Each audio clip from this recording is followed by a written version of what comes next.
Ce pot da lui Iisus ca dar din partea mea? Ce pot da lui Iisus, îi dau azi dragostea.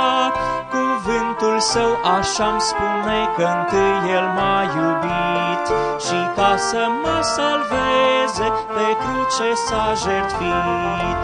Ce pot da lui Iisus ca dar din partea mea?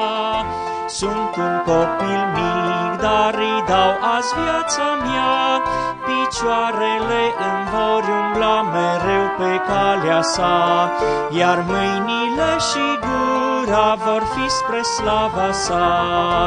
Ce pot da lui Iisus ca dar din partea mea?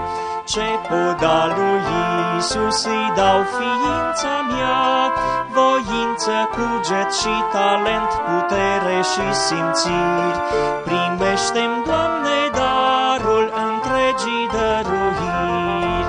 Ce pot da lui Iisus ca dar din partea mea?